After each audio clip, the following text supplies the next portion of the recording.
I gotta win this match. Whoa! Sorry, I'm just gonna back it up. Did Ben just... I would love to see an adoption. Yeah, I mean, I think E4 has to come at some point. Wow! The winner is gonna get 700. The loser is gonna get 300. So that is exciting. You actually understand what's going on? What's up, Tony? Well, that's great. That's great. I'm a master, Poria, but I'm not a grandmaster. Yeah, Chess Queen is in Paris, so... What was the time change for her? I think it was like 5 hours for me. So I think it's 9. Since it used to be 6 in Europe and we just got added. So I think so. Oh, is it plus 6 hours? Really? Okay. So 10 p.m. 4-2? But who's winning? 4-2 for Kosteniuk. And if you guys want to see the score, under my video, next to their name, you could see how many points they have. 4-2 for Alexandra. Okay, so previously Chess Queen played King's Indian attack position, and now she is playing something a little more traditional. She played E4, switching up her openings here. She has her, and I say it's more traditional in the sense that she's going for the typical things you go for: a big pawn center, developing the knights first, then developing the bishops, castling quickly. And Ben is going for an Indian style position. It looks like he might actually reposition his bishop on G7 at some point. This also has the purpose of freeing up the rook on the open E file. Bishop C2, she's moving the bishop twice. Often you might get advice to not move the same piece twice in the opening, but she does have a strategy for that. She's also opening up the file a little bit more for her queen. What else is she doing with that? Well, potentially making space for her queen to go to D3 and connect the rooks, but I actually think queen D2 is better, so I'm not sure. It is a little bit of a slow play game. Knight E2, okay. Changing where her knights want to go. Now we have an open B file, so the bishop probably has to go to C3, get away from the check, or she could have the threat, or she could have played rook B1. E takes D5. Now she's putting her knight in the center.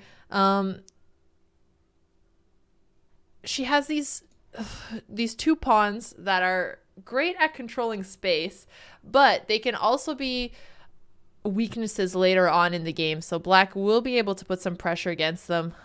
Black is the one currently controlling the open file, but it's not that big of a deal because white can really easily play rook b2 and challenge it. So she's not worried about that. What she is more interested in is putting some pressure on d6 and maybe starting some attack on the king side. If anyone's going to do it, it seems like she will. Beton, thank you so much for the 6 subs in the community. Beton, you're so awesome and I really appreciate it. Thank you for being such a cool member in the community and for supporting us like that. So thank you. Chat, make sure to say thank you. Okay, queen takes f5. So we got the bishop pair again, but the position is still closed because of the pawns. And black is going to be able to trade off those bishops right away. And then if it's just one knight versus one bishop, it's actually better to have the knight in the close position than just a bishop, a light squared bishop, and having most of your pawns on the color of your bishop. So at least white probably doesn't want to take, because then rook takes is just helping Ben double his rooks, and that's something he wants to do anyway. So she can't move it, so she should defend her bishop instead. At least if Ben is going to trade off the bishop pair like that, she can improve the position of one of her pieces. Beton, thanks for gifting to Upsy. I really appreciate it. I really, really appreciate it. Okay, so what could potentially go on? Well, we have another open file here. So if you were just going to do simple chess, you would just play like rook d8. Pretty simple move.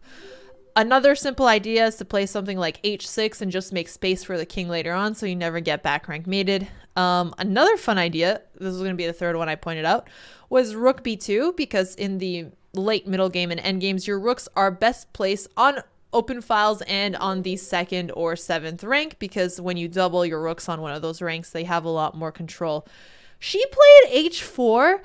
So this is not the first time I see Kosteniuk going for an attack when she doesn't have that many pieces near her opponent's king. But honestly, she needed space for her king, so it's a multi-purpose move, so I think that's fine. Trading the queens.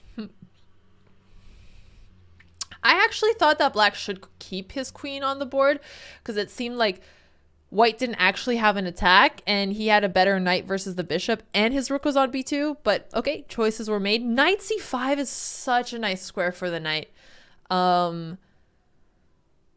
Where else? Where else would the knight like to go? Well, the knight also would like to go on d4. So he's going to have to make a decision now. Where does he think his knight will be best placed? Knight d4 is an outpost for his knight. No pawn can attack it. So if he sees a way to get the knight there, he should go for it. If not, knight c5 is kind of like an instant feel-good move. Ooh, we cannot take because of rook d8. I should have pointed that out. Okay, so yeah, black had to... Where'd my arrows go? My arrows are gone. No. Okay, they're back. Great. Rook takes a2, so she's getting the pawn back. No big deal. Just traded pawns. And now she has a passed pawn. White has a passed pawn. Knights are classically known as the best passed pawn blockader pieces. I always learned this as a kid. Why is the reason they're the best ones? Well, because you don't want to block a pawn with one of your most valuable pieces like a rook or a queen because it could be doing something better. And the knight can also control a lot of other squares while blockading a pawn. So having a knight versus a bishop here is another advantage for fighting with two passed pawns. Like 2000. Well, it's closer to 2100 FIDE, by the way, and closer to 2300 national. Not to brag. Okay, I'm kidding. It doesn't actually matter. So these guys are the real stars. These guys are the real stars. Okay, great. So G5. She's so aggressive. I love it. She's like me, but her aggression has purpose and mine doesn't. So I just need to level up from my chess blitz style to hers. Yeah, it can also attack the supporting pawns. Yeah, exactly, Brendan. I mean, the knight, even if it's just sitting on a square, it's still gonna have a lot more control. Exactly. J-Carb Turkey, no, but seriously, I just have aggression and it doesn't make sense. In rapid games, not in classical. Okay, so knight b3. What is she trying to do here? The difference with knight b3 is that it's going to control the a1 square and it can also put his knight on an outpost. Ben has really been playing these well.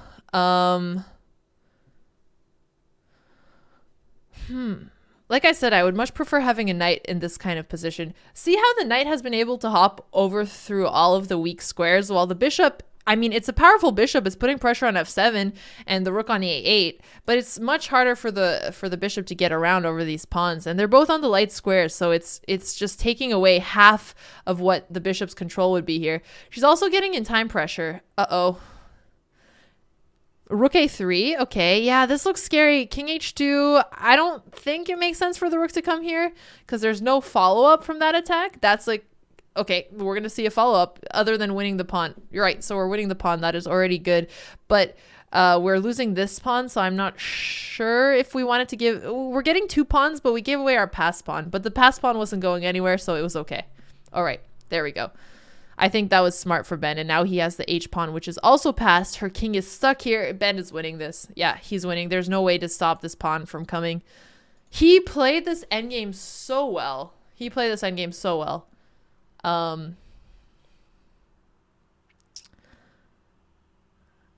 Okay, so she's going to get her rook on to f2 to protect the pawn on f3, but now that Ben is going to bring his other rook into the game. Okay, so she's going for some last-minute threats, but the king can get away and there's no more checks. And he's going to get his rook to the bottom file or onto h8, which is going to help with the promoting pawn. So there's two threats that black was playing with here. Yeah, his endgames are quite good. Rook takes h2. She's still going for one last trick, trying to promote here, but I think we're going to see a checkmate in one more move after this. Yeah, it's nice. She's playing it out, you know, for the audience, doing it for the fans. Wow. Okay. What a comeback from 0-4 for Kosteniuk, aka Chess Queen. It is now 4-3. If Ben manages to win this, he's going to tie the match. I mean, it's a comeback. it's a comeback from having lost every game to being close to tying. Okay, so she is now changing the opening she's starting with. 1 second. Okay. They both look super intense. But yeah, Kosteniuk seems very focused. Very focused. Okay, so what's going on here? We got some hanging pawns here, ladies and gentlemen. Hanging pawns are not usually good because they can be attacked and provoked. But in exchange for the hanging pawns, we have a lot of space here. Black is the one with more space. E4 seems like it's going to come at some point because white's pieces are a little bit cramped. What else can white try to do? Yeah, I mean, I think E4 has to come at some point. Because it's much harder for white to find good moves in this position. Okay, knight e5, so trading off some of the pieces also makes some sense. Does black want to take here? No, she wants to push d4. Interesting. This is gonna... She's giving white the option of creating an isolated pawn. She'll also have a pass pawn, so there's, you know, pluses and minuses here. Bishop a1. Ben is deciding he doesn't want to take here right away, which is interesting because if she takes, then she just has a bad pawn on c5. That's also not a pass pawn. So she actually has to just hold these pawns here. A really important thing to consider in your games if you're starting off pretty new, when there's a possible pawn capture, you can often think of like, should I push the pawn? Should I capture it? But a good option that's often overlooked is just staying there and doing nothing about it, keeping the tension, especially in blitz and rapid games.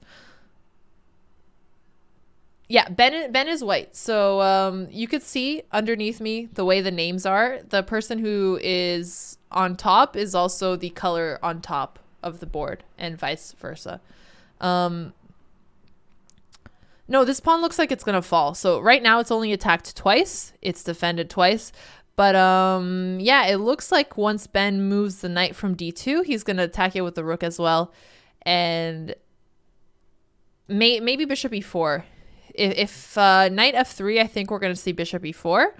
And then the pawn is protected one more time. But this looks like a pawn that's ultimately going to fall.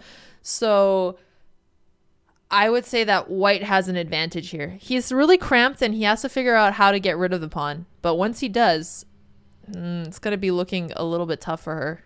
So queen c7. Interesting. So she's offering the pawn right away. She's saying, okay, if you want to take right now, you can. At least then she'll get the bishop pair. And Ben doesn't even have to take right away. He could still play knight f3 if he wants. Does she have any sneaky attacks here? Okay, yeah, that's true. She's putting pressure on a2. So if the bishop moves, then she would be able to get a pawn back. Very good observation by Raffaello. That's why he played knight here first, to just keep putting pressure on the pawn. Okay, so she's protecting by attacking. Very solid and underlooked way of doing it. She can play knight e5 now, which is going to put pressure on d3 one more time if he wants to do. What else? Bishop e5 also looks kind of annoying, but I don't see a great follow-up, honestly. That just looks like a fun move to do that has no purpose. Okay, so that's why knight e5. That's why knight e5. Okay. Knight e5, attacking it one more time. Bishop e4, one way to defend. Is there another way to defend? No, there's not another way to defend. You could play bishop d6 to put pressure on this, but then white can trade off your bishop, and your queen is going to end up here, so that doesn't look very good. Okay, yeah, so I like bishop e4 here. I'd love to see a new idea by her. Okay, bishop e4. Ben, again, can't even take yet because it's protected. I mean, it's attacked 4 times, protected 3 times. So technically, if the pawn wasn't hanging on a2, he could take it. But another easy plan is like, hey, let's just improve the position of my pieces, double the rooks up, and put more pressure on d3. That's a solid way to do it. Another option is to try and kick off the bishop. Is there an option of protecting this pawn? Actually, rook d2 also protects the pawn on a2, so it's serving 2 purposes. We like moves that have more than one purpose. We are sneaky. We don't just go for the, easy satisfaction. No. If you wanted a happy life, you wouldn't be a chess player, because losing feels terrible. That didn't have anything to do with it. I just needed to rant. Okay, moving on. What is black gonna do here now? She's gonna lose the pawn. She's losing the pawn. There's nothing to do about it, so she has to create some counterplay. Claudio Santaramo, thank you for rating with a party of 14, Claudio. I really appreciate it. Thank you so much. Thank you so much. For those of you joining, we are looking at the Grandmaster Benjamin Finegold versus Grandmaster Alexandra Kosteniuk blitz match. First to 10 wins, 3-2 time control, $1,000 prize fund. Who's gonna win? 4-3 for Kosteniuk right now. This is the eighth game. F3, he even kicked her bishop away. She's so low on time because the position is so hard to play. Now, I don't think there was anything she could have done. She's going to lose the pawn here. Remember earlier on when we talked about hanging pawns and how they can become weaknesses? That's what happened here. She tried to push them too quickly, and she just created weaknesses for her own pawn. Ben's actually not taking the pawn. He thinks it's better to go for some type of tactics here, which I respect, especially since she has 20 seconds. So he's putting pressure. That bishop is far away, but they're still looking towards her king side a little bit. What else might she be trying to do? She could also be trying to chase the bishop. No, he could also be, sorry. Just trading the... Oh, he just had a queen blunder. Oh, the Boja's Gambit curse. Oh my god, it's a tied match, ladies and gentlemen. It is 4-4. Kosteniuk won the first 4 games. He won the second 4. Okay, now Kosteniuk is the one who is dealing with the effects of tilt. I feel so bad. It is not her fault. It is probably because I am in the Zoom call and some of my bad habits are rubbing off on her. I'm so sorry, Kosteniuk. I take full responsibility. Yes, she is cosplaying as me. That is why she gave up her queen. But in her defense, she had like less than 10 seconds. It was a really hard position. It was. So it happens. It happens. The tilt is real. Okay, so we have another King's Indian attacks. She is going back to what she was playing earlier on in the match. We're going to see another game where she has the bishop pair, but it's, you know, a very similar position otherwise. Chessic TV, thank you for the Twitch Prime. The Boja's Gambit is a curse that all other Alexes are afflicted with. I really hope not, man. Did Ben say he got confused about which Alexandra she is? Oh, that's a very creative one. I told you guys, Ben is great at the trash talk. She was being polite. Okay. All right, moving on away. I mean, okay. This game is really relaxed so far. So we've had a lot of anxiety. They just traded off the queens. They traded off the pieces. La la la. Bishop pair versus knight. Close position. We're chilling. I think this is the second we could all, you know, take. Oh, she has to take back with the rook. Okay, if she took with the pawn, she would have been losing the pawn on g3. And now it's an opposite color bishop endgame with equal pawns.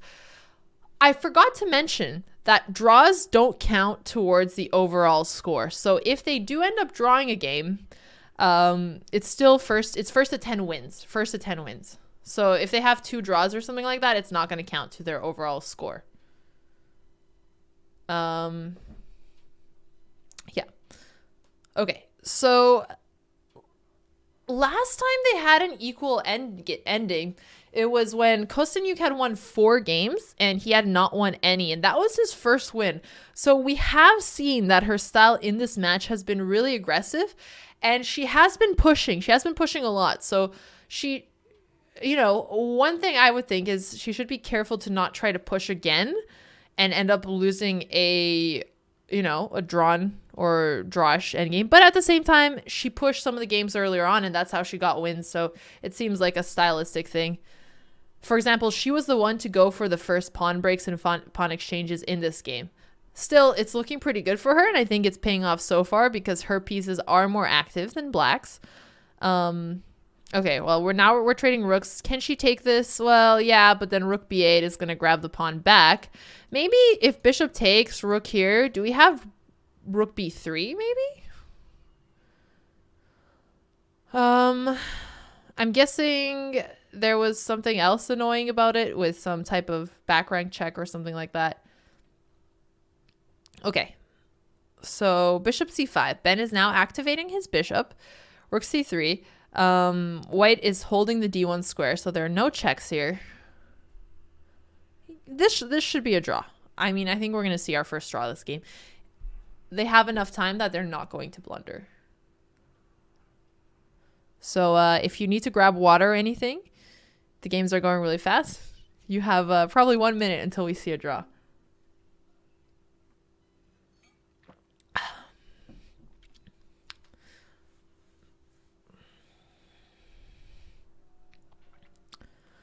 Kosteniuk is not sleepy. They're both still very focused, but this is such a symmetrical position. Although, okay, if we're nitpicking, Black now has slightly better placed pieces, right? Because his rook has more control over White's, and his king is a little more active. If we're being nitpicky. But is there really anything he could do to push this? I mean, the king can only go forward so much. All of the weaknesses are protected. I don't see a way to push this unless somebody goes for the wild side. Unless someone goes for a wild side.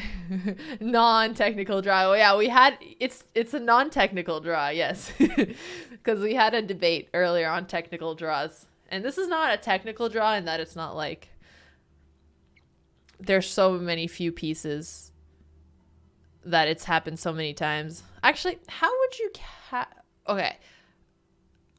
Let's not go down that rabbit hole. I'm sorry. I like semantics sometimes. Yeah, anybody would struggle to create anything. I just hope they don't fall asleep trying to play this game. I think what Ben is trying to do, it's later for Kosteniuk than it is for Finegold. She's in Paris, and he's probably trying to put her to sleep here. I think that's what I would try to do. I'd wait for my opponent to be sleepy. Even if they trade rooks, opposite color bishops in a completely... The pawns are completely symmetrical. Pawns are completely symmetrical. Do do do do do do do do do do do do do do do. Okay, oh. They are making things a little more complicated. Are we gonna see some repetition? See, you guys don't have to break your ego. You don't have to offer a draw first. You could just repeat the moves and be like, hey, it's just what the game wanted. I didn't want to draw with this bozo. I don't know if ego actually plays a role. I bet we're gonna see another Nimzo. Oh, okay. He is not. Last time he played c4, went into a Nimzo, and he wanted to mix it up. Why did she play f3 switch color? I mean, she probably wanted to try one last thing. You know, humans don't like repeating things too often. It wasn't going to change it. She wasn't going to lose, but worth a try. Okay. Whoa, Crazy Canuck. Thank you so much for the 500 bits. I really appreciate it. All right. Repositioning her bishop to g7. She's putting it on the long diagonal. She has both of her bishops fianqueroed, and at some point it looks like she can open up the position and then have a lot of light square control as well. D takes c4 is interesting, because then white is going to be the one playing with hanging pawns this time. Knight a5. Okay, I also like this. I guess what this move is doing is just putting additional pressure on c4 with both the rook and the knight. C5, interesting move. This often looks wrong to me whenever I play d4 as the first move. But is it actually bad? Not really, because if pawn take... No, because black doesn't want to take here, because then she's going to open up the bishop and b4 is coming, and then white is going to have a pass pawn. I think the annoying thing about this is black doesn't have to do anything about it yet, so she's keeping the tension. She played bishop h6, putting pressure on the rook. But now white is going to have a lot more space on the queen side. White is going to have a lot more space on the queen side. Oh, you think it helped force the draw, Mr. Blunt? I just think it was so drawish that they could have just repeated moves regardless. How old was Kosteniuk when she got her Grandmaster title, Perpetual? Oh, seriously? I didn't know that, Shocular. That is a really fun fact. Benjamin Finegold clinched his last GM norm with a draw against Danny Rentz, chess.com, face of commentary, and, you know, chief chess officer, who also clinched his last IM norm with that same draw. That is wild. Okay.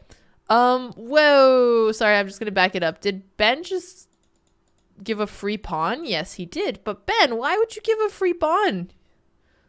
What?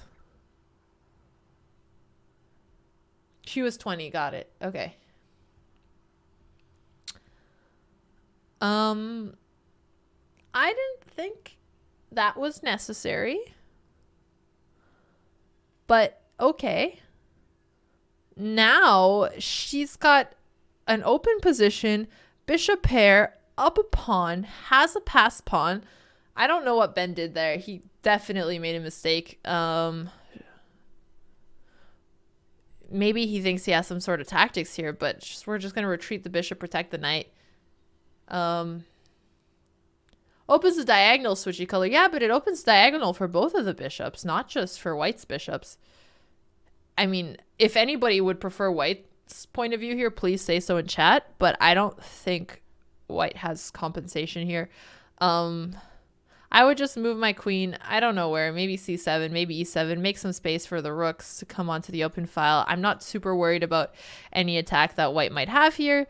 I'm going to have to, you know, protect my passed pawn at some point. Oh, h5. Okay, she finds the aggressive move. Haven't seen this one before, chat. Wow, such a shocker. Such inconsistency on the board. She's going to play h4. We know it. Like, she smells. She's like a shark, and she smells some blood. And the blood here is hope of an attack. We're going to see c4. Okay. Her pawn is under attack here, so maybe not right away. Maybe she wants space for her king. I mean, she could just protect it, right? h4. I thought so.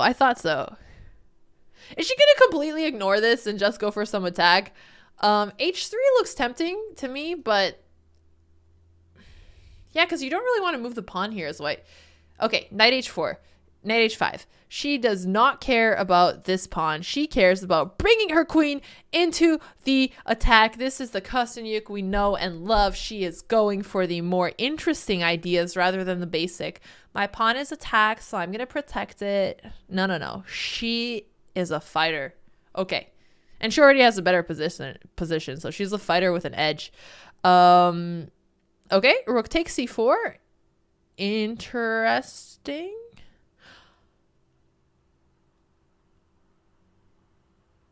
Okay. And if rook takes c4, what are we missing? Do I have a cold? I think I'm getting a little sick, yes.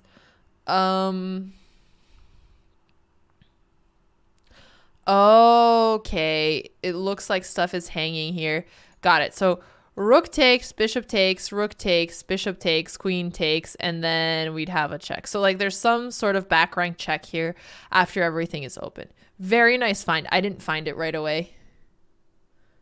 Ben is laughing at the beauty of it, probably. Yeah, that was really nice. That was a super nice attack. Wow. Okay, so 5-4. Nice job. Okay, she's played e4. We are gonna have a Caro-Kann now. They're both switching up their openings. c5.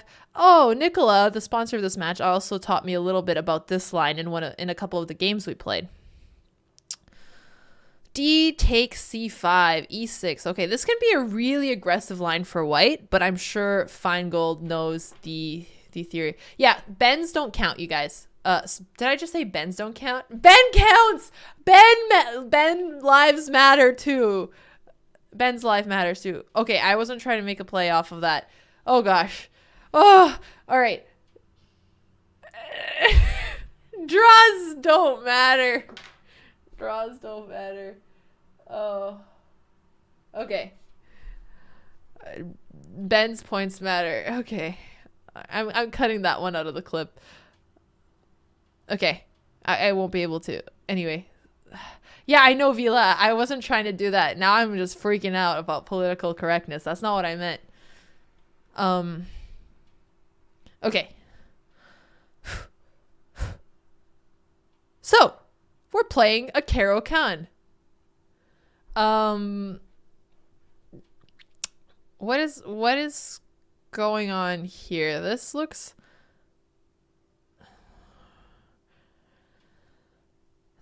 good for black. I think this looks good for black. Black just got... What are these grandmasters teaching me about bishop pair? I'm going to send Hammer a link to this video because no respect from the bishop pairs from Miss Kosteniuk. Like, she just does not like bishops. See, I just have to tell him. It's not wrong for me to not like the bishop pair. Look at her style. Although, I will say that I kind of prefer black here. These bishops do actually look super annoying. That pawn on e5 seems overextended. I mean, it's obviously the advanced variation in the Caro-Kann, so it's going to happen. And we have more space now, but a huge part of getting more space in any type of position like this against a Caro-Kann, against a French, is that when black castles kingside, you're going to be able to get an attack. But now we just have a knight and a queen and a rook that could potentially help against the kingside. So I don't think it's enough compensation. Yeah. Rook d1. All right, so we're seeing some clean moves. Putting her rook on a semi-open file. Rook e2. Okay, so protecting f2, protecting b2. She had to do it. The queen and bishop combo, they were attacking both of them. So what should black do here? What I think we're going to see on both sides of these are... Oh... He messed up. He should have played h6. He shouldn't have allowed knight g5. Because now g6 is going to get met by queen h3. She tricked him. She tricked him. Wow. She is like creating tension on the king side where I didn't think it was going to exist. But now it does. Now it does. Although, why did she play g4 when the queen was on h3? That looked terrifying. Unless there was this move at the same time. Maybe that was why. Okay. No, she's super dangerous. I love how she finds some sort of attack out of almost every position. But it does seem that Ben has actually fought this off. Her knight is on f4. Okay, so often when knights are on f4, you want to consider some type of sacrifice on h5. And then potentially, I mean, with just a queen, it's not enough, but her rooks can get to the king side very quickly. What black might want to do is bring his bishop into the defense or his queen into the defense by being on the offense. Queen b4, threatening to take the knight on f4. What is she gonna do about this knight? I don't want to retreat the knight. I mean, she wouldn't want to retreat the knight. I don't know why I'm pretending I'm in her shoes. God. Sacrificing looks like it's not gonna work here. G3 is kind of blocking future pieces from being on G3 themselves with check, so she doesn't necessarily like that. Any other options? We can move the knight. Oh, we have a sacrifice. We've seen a lot of these. If pawn takes, knight takes. Okay, let's bring the other knight into the game. B4. Pushing the queen away, although, yeah, because if the queen moves anywhere, then she's going to take on e7. So I think Ben has to take with the rook here, which is cool because, oh, we can't win this piece because we're going to get back rank mated. So actually, it's a rook for two bishops, and it's better to have two bishops here. Sadly, we cannot take this piece. But that's good for Ben. He converted this really well. Got the bishops. And bishop g4 looks like it's coming here. Can we play h3 here? I guess it's forced if we can't do anything else. h3 is both stopping this threat and also making space for her king. Yep. Ben is celebrating. Quickly watch this. If this is what chess players look like, they're celebrating, and it's like Ben put hand on head, never seen so much emotion from chess player. They look very concentrated. Oh man, this is gonna be rough to defend against for white, because these two bishops are going to be great protecting pieces. So I don't think white has any chance of attacking on the king side yet, right? Where the pawn's going to push. These bishops control all the squares. That being said, what should black try to do? I mean, black is definitely trying to go for a2. Maybe an idea of like queen b1 and bringing the rook over to b2 as well. Something we might want to see. Or that h1 square if it's going to become vulnerable at some point. Mama Botes in the chat with the burns. Chess players are a different species. She knows. She had 3 of them in the house and she was very confused many times in her life. DJ Saw, don't call me out like that. I'm not like that. Okay. Rook c6. Okay. I mean, she's trying to put pressure. Is she considering sacrificing? No, because she's lost. She can't sacrifice. What is Ben's idea here? There's his idea. Thank you, Ben. Appreciate it. Okay, so yeah, he's going for the attack. Wow, so he actually found a better maneuver than I even suggested. I thought he was going to try to go for the weak pawn, but the real threat with the bishop and queen combo was that look at how he's exploiting these weak squares around her king side, and now he's taking space with the rook as well. Yeah, now it's over. Yeah, king h1, queen note. Okay, next game. Hi, Mom. Are you enjoying the match, Mom? Okay, so 5-5. Like I said, draws don't matter. Bends do matter. Alexandras do matter. The players matter. The draws don't. Okay, let's not call me out anymore. So, what kind of attack was this? This was... Okay, we're starting with d4 now. And she's not going for her usual Nimzo or the b6 line. Yeah, this is much. I predicted the score was going to be 6-10 in favor of Alexandra at the start of the game. But it has been a lot more even and a lot more butting heads than I expected. Okay. Another bishop pair position where that is really the only thing that is not symmetrical about the position here. So Ben is just going to try to develop his pieces here. He's going to go for the castle. She's going to go for the same thing. And then we're going to see how they try to complicate the position here. She goes straight for the bishop exchange. All right, that's because she was trying to figure out a good square for her knight, and she had to get her bishop out first. Bishop is not really well placed on e6, so she'd rather just trade it off than put the bishop on a square that is not well placed. Interesting. Ben offered the queen. Why is that interesting? Well, because he's okay with the double squares. I mean, these double squares are controlling a lot of square. These double pawns are controlling a lot of squares collectively, so it is kind of hard to attack, but they're also not as strong usually. But if black ever wants to push c5, she's going to actually help undouble his pawns. My mom is a star by default. She's always been a star, Joseph, just for being such an awesome mom. So, absolutely. Mama Botes is the real star. Okay. She's playing... Oh, she's switching her rook over to the a8 square. Okay, so she moved away from the open file because she came up with another idea. And this idea was putting pressure on the b2 pawn. And imagine her rook is on b3, then she's also going to put pressure on the d3 pawn. This is nice because she's changing her plan based on the weaknesses in white's position.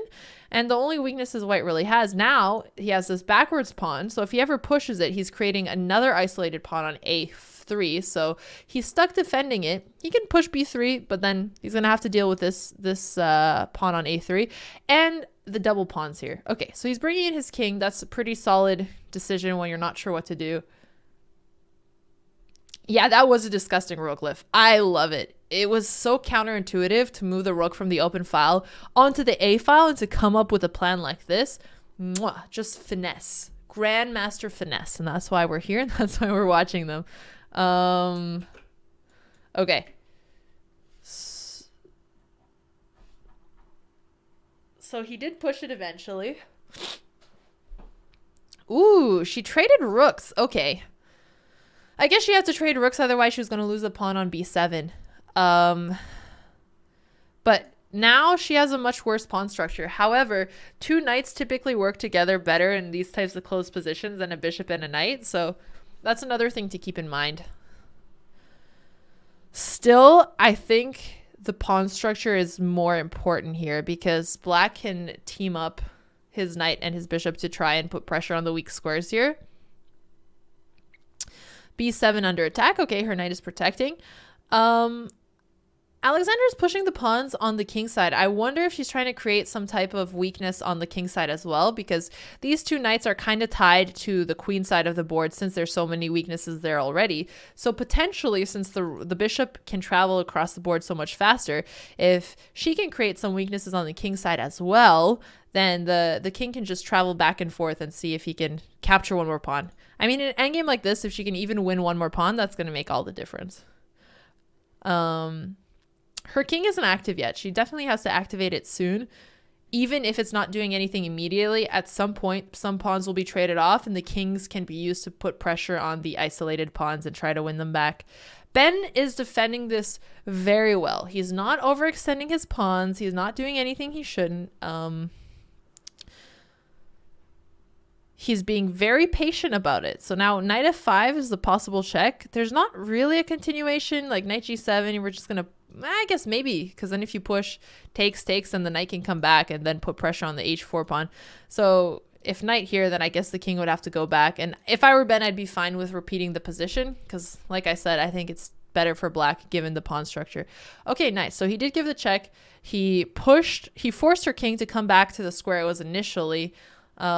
I mean, this knight isn't actually doing anything immediately on f5, but it is protecting the d4 pawn. It is close to the king, so that's fine positioning. h4. Okay. So he feels the need to do something. I don't know if he had to do that, because if she ever takes this pawn and finds a way for white to take back with his pawn, then the pawn is going to be stuck on a dark square and it's going to create another weakness for black, which, like we said, if you can create one more weakness here, then if she can create one more weakness, then that's going to give her some really good fighting chances. Knight f8. Okay. Repositioning her knight, it seems like, to g6. So she doesn't want to take and let white take back with the knight. What she's doing with this is she's trying to force white to take back with the pawn. She wants to create that another target. Yes, black is going to have an isolated pawn on h5 as well, but it's going to be easier for black to defend his own pawns than she would in that position. Okay, so knight e3. Why is she retreating the knight? Why is he retreating the knight? Well, honestly, it's really hard to find good moves for Ben to do. This knight is stuck protecting this pawn because it would only take black at most 2 moves to ever attack it, right? So here the moves could be something like bishop d8 and f6. So white can never be further than 2 moves away from protecting this pawn, but he does have another knight too that can help defend it. So it's actually not that big a deal, but something to keep in mind that this pawn always needs to be protected by one of the knights, or at least being able to be protected pretty quickly. She now has a pass pawn. Ben also has 30 seconds, so keep in mind that he has a little bit more time pressure. He's been defending really well, but oh no. Okay, so now it's starting to look bad for Ben. Why is it starting to look bad? Well, she's managed to create a pass pawn. Now imagine the black knight gets on f4. It's going to be putting pressure on d3. The white king is now tied to this pawn, so it's kind of like white lost a piece here because a king is super important in the endgame. White's king is never going to be able to move away from there, but black's king is going to be able to be useful. So let's see how she's going to use this to create some type of material advantage. I think she's going to find a way to win a pawn. Knight f4 is interesting. Maybe not yet. I don't think king g5 is the way to go. No, okay, so she's putting bishop back on c7. Okay, c5. So she's not winning a pawn, but what she is going for is another pass pawn. It's easier for her to block this pawn. Bishop b6, pretty easy move to stop a7. Also controlling this long diagonal. Attacking the knight here. And now that this knight is out of place, it's not going to be able to help. Wow, she's managed to pull off this endgame. I mean, she did have a small advantage, but converting this was not that easy. I think she played it extremely well. Oof. I guess his king can move, because if you ever push h3, knight g3, but the bishop could also do something like bishop d6, control this square, and then push. So tricky.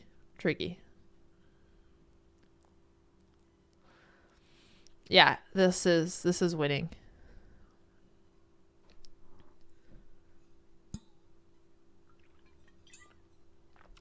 Two pawns up, both of them passed. I don't know, he's got a couple more checks, but you're not going to get perpetual with the two knights. Can't keep the king in checks forever with the two knights. Eventually they get too far from each other. Bye, Chess Knight. See you later. Thanks for tuning in. Appreciate it. Now, I think Chess Queen can win with a queen on the board. Pretty confident that she's going to get this one.